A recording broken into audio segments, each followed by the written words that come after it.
Hello guys, आप सभी का स्वागत है। और आज अपन जो टॉपिक पढ़ेंगे वो है कम्युनिकेशन। कम्युनिकेशन क्या होता है, पहले तो ये देखो। कम्युनिकेशन का मतलब ये होता है कि आप किसी से अपने विचारों का आदान प्रदान कर रहे हैं, बातचीत कर रहे हैं, उसको कम्युनिकेशन बोलते हैं। और कम्युनिकेशन जो है वो किसी भी चीज़ के द्वारा किया जा सकता है। आप आमने सामने बातचीत करके कर सकते हैं, ओरल कम्युनिकेशन, या फिर आप लिख कर भी बात कर सकते हैं, है ना, रिटन वाला, है ना। उसके बाद में आप किसी के फ़ोन पे बात कर सकते हैं, उसको भी कम्युनिकेशन में ही बोला जाएगा। तो ये सारी की सारी चीज़ें। इसके अलावा आप हाथों की मूवमेंट से भी कम्युनिकेशन कर सकते हैं ना। कहीं दूर से कई बार अपन दोस्त को बुलाते हैं ना, इधर आ करके ऐसे, तो फिर वो सारी चीज़ें कम्युनिकेशन में आती हैं। कम्युनिकेशन मतलब विचारों का आदान प्रदान करना, अपनी भावनाओं को व्यक्त करना। नोट्स में क्या लिखा, 3 पेज की PDF है। मतलब समझो कि 5 नंबर में पूछा जाएगा, 10 नंबर में पूछ सकते हैं, है ना। बढ़ा चढ़ा के आप लिख सकते हो। कम्युनिकेशन तो लिख ही पाओगे, अब समझ लोगे तो लिख पाओगे, और नहीं तो फिर।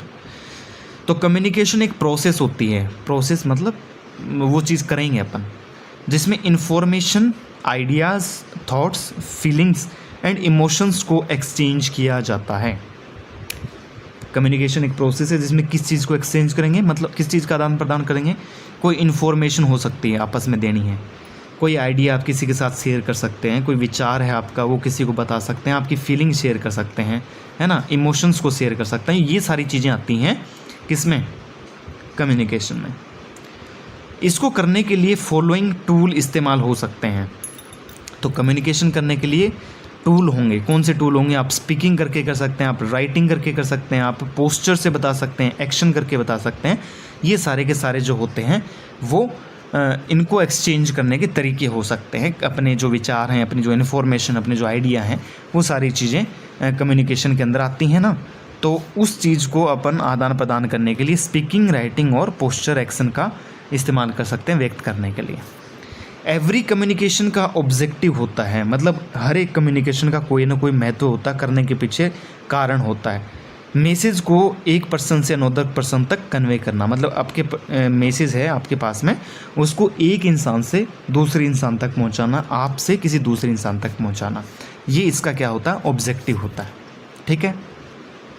तो कम्युनिकेशन प्रोसेस है जो कि information, idea, thoughts, feelings, emotion वगैरह का आदान प्रदान किया जाता है। और करने के लिए टूल का इस्तेमाल स्पीकिंग कर सकते हैं, राइटिंग कर सकते हैं, एक्शन पोस्टर से कर सकते हैं। कम्युनिकेशन का ऑब्जेक्टिव होता है। अब डेफिनेशन की बात करते हैं कि क्या होगा डेफिनेशन में। देखो, MC फॉलन के अनुसार कम्युनिकेशन जो है एक प्रोसेस है।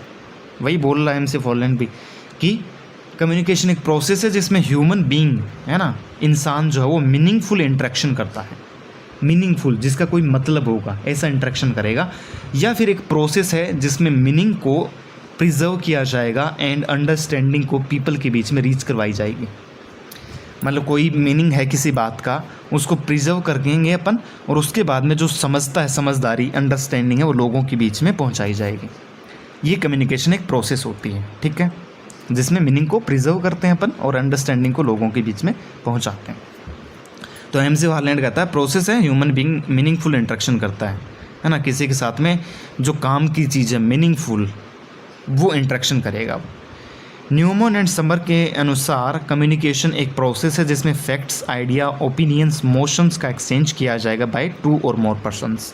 न्यूमैन और समर SUMMER के अनुसार, ये स्पेलिंग बता देता हूँ मैं, कई बार क्या होता है कि समझ नहीं आता है क्या लिखा हुआ है। तो न्यूमैन और समर के अनुसार कम्युनिकेशन एक प्रोसेस है जिसमें आप फैक्ट्स, कोई तथ्य है आपके पास में, कोई आइडिया है, कोई ओपिनियन है आपका, सुझाव है, कोई इमोशन है आपके पास में, फीलिंग्स है, तो उस चीज़ का एक्सचेंज किया जाएगा, है ना, 2 या 2 से ज़्यादा पीपल के बीच में। तो ये MC फॉलन, ये तो न्यूमैन एंड समर वाली थी और ये MC फॉलन की थी। दोनों के दोनों कम्युनिकेशन को एक प्रोसेस बता रहे हैं जिसमें मीनिंगफुल इंटरेक्शन करा रहा है कोई, और कोई बोल रहा है कि आइडिया, ओपिनियंस, थॉट्स वगैरह का एक्सचेंज किया जा रहा है। ठीक है। अब टाइप ऑफ कम्युनिकेशन के बारे में पढ़ते हैं कि कितने टाइप के कम्युनिकेशन कर सकते हैं, कितने टाइप के कम्युनिकेशन होते हैं। तो मुख्य तौर पे 2 टाइप के कम्युनिकेशन होते हैं। सबसे पहले तो वर्बल, दूसरा होता है non verbal. Verbal communication, non verbal communication, जिसको बोल के बातचीत करके, और जिसको लिख के या फिर कोई और पोस्चर वगैरह है, मोमेंट वगैरह करके, तो उसको नॉन वर्बल बोलते हैं। सबसे पहला था वर्बल कम्युनिकेशन। कम्युनिकेशन की फॉर्म जिसमें मैसेज को वर्बली ट्रांसफ़र किया जाएगा। ठीक है। कम्युनिकेशन को किया जाएगा by words, mouth and writing से, है ना। वर्बली में राइटिंग भी आ रही है यहाँ पे, आप देख सकते हैं कि राइटिंग से हो सकती है, वर्ड के द्वारा हो सकती है और माउथ के द्वारा हो सकती है वर्बल कम्युनिकेशन। तो कम्युनिकेशन की एक फॉर्म जिसमें मैसेज को वर्बली ट्रांसफ़र किया जाएगा, ठीक है। वर्बल कम्युनिकेशन को ओरल और रिटन में क्लासीफाई किया जाएगा, 2 टाइप में डिवाइड किया जाता है, या तो ओरल कम्युनिकेशन हो सकता है या फिर रिटन कम्युनिकेशन हो सकता है। सबसे पहले ओरल कम्युनिकेशन की बात करते हैं।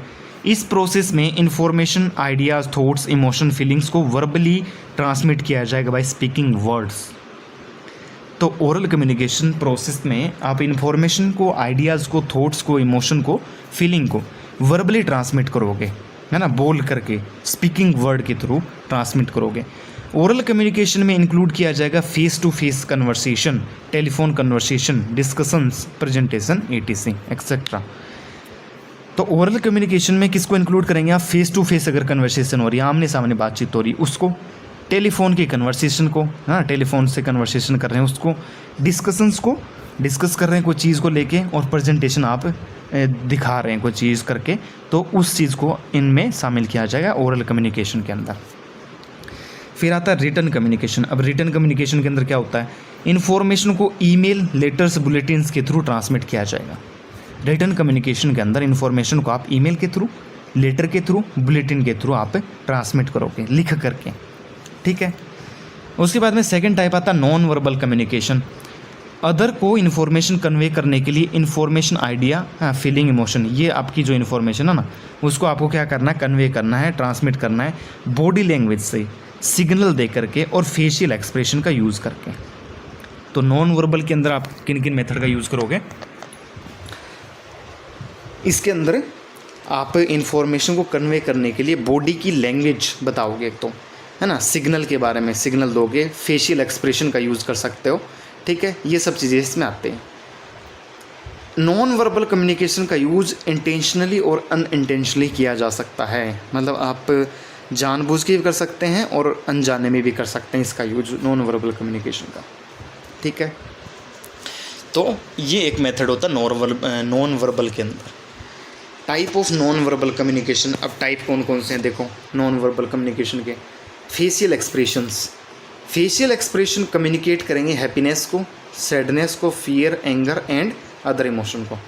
अगर आपके फेशियल एक्सप्रेशन है ना, नॉन वर्बल पढ़ रहे हैं अपन टाइप में, तो फेशियल एक्सप्रेशन कैसे करेगा? फेशियल एक्सप्रेशन आपकी हैप्पीनेस को, खुशी को, सैडनेस अगर आप दुखी हैं, आपको डर है, फियर है, एंगर गुस्सा आ रहा है ना, और अदर इमोशन को, इन सब को फेशियल एक्सप्रेशन के थ्रू क्या किया जा सकता है?